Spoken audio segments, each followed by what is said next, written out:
Dual class drafting is back, and Arena will also see a huge shift in the set rotation. We will have all the wild sets coming in, while all the standard sets are excluded. This means even basic and classic cards are out. With dual classes, you will get to pick 2 heroes to play at once. The first class is your hero portrait, and the second class you pick becomes your hero power.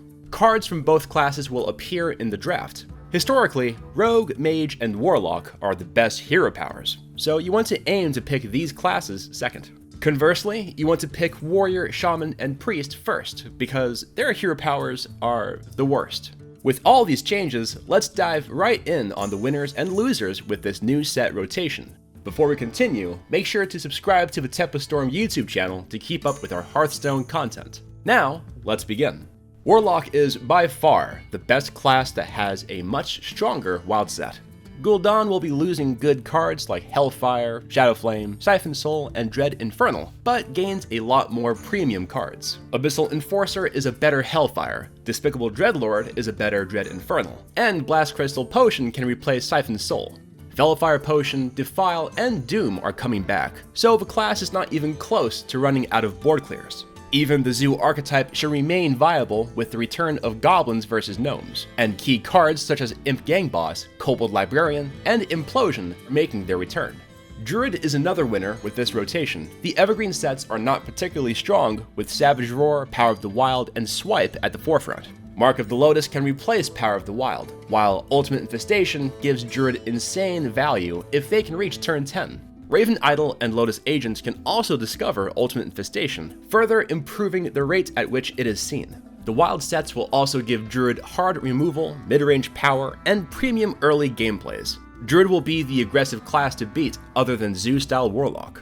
Next up, we have Shaman. Shaman will be losing Fire Elemental, Bloodlust, Hex, and Lightning Storm. This seems like a loss of card quality, but you can use Crushing Hand as a poor Hex, and Maelstrom's Portal can act as a Lightning Storm if you're lucky enough to roll the Spell Power Totem.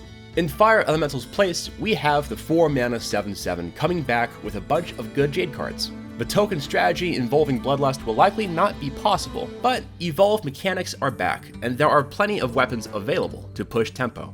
Shaman is going to be a good class without having its hero power in dual class.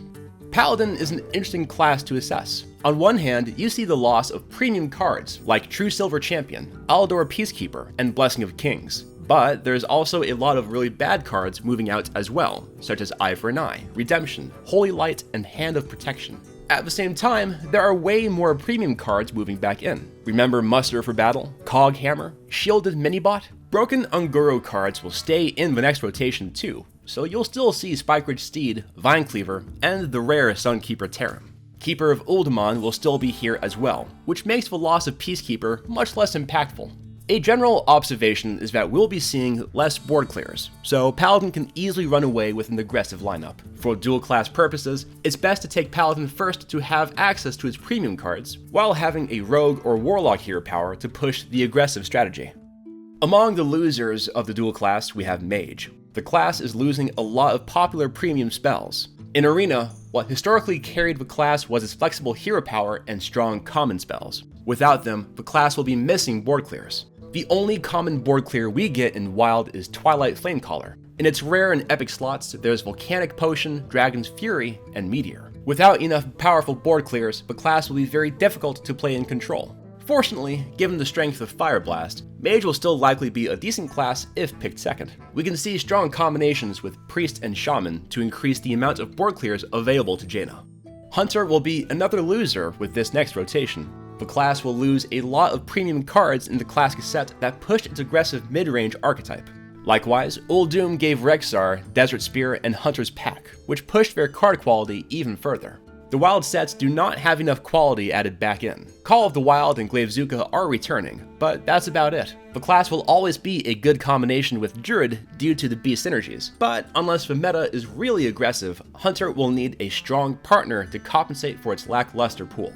Rogue will be the last among the losers in this upcoming rotation. There are many strong tempo cards in the Evergreen set that complemented its hero power. Sap, Eviscerate, Backstab, and SI7 Agent will be gone, while also losing out on common large removals. Fan of Knives and Betrayal provided other means of removal, which will be gone as well. Large removals will still exist in the form of Envenom Weapon, Sabotage, and Plague Scientist, but these cards are either rare or conditional.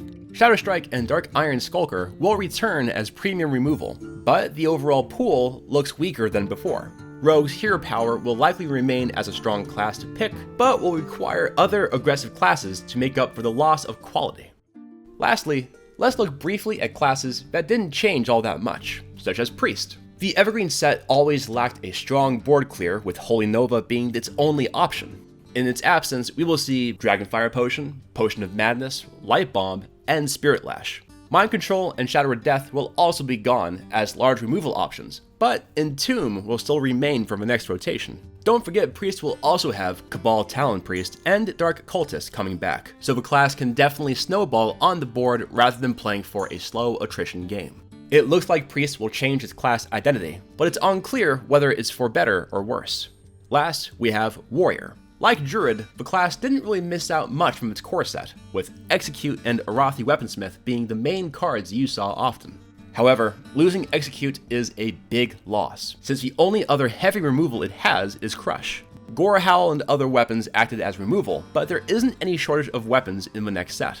Death's Bite, Fool's Bane, Blood Razor, and N'Zoth's First Mate will be back, which gives Warrior a lot of flexibility.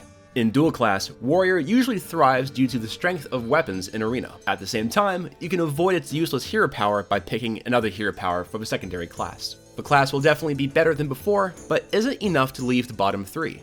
We will have to wait and see. In conclusion, the removal of classic sets will be a huge shift for the Arena metagame. Will the hero power of Rogue and Mage be able to carry its poor card quality? How dominant is Warlock going to be? We will have to wait and see with our future Arena content. What have you noticed so far? Comment below. And as always, be sure to like the video and subscribe to stay up to date with our Hearthstone content. We'll see you guys next time.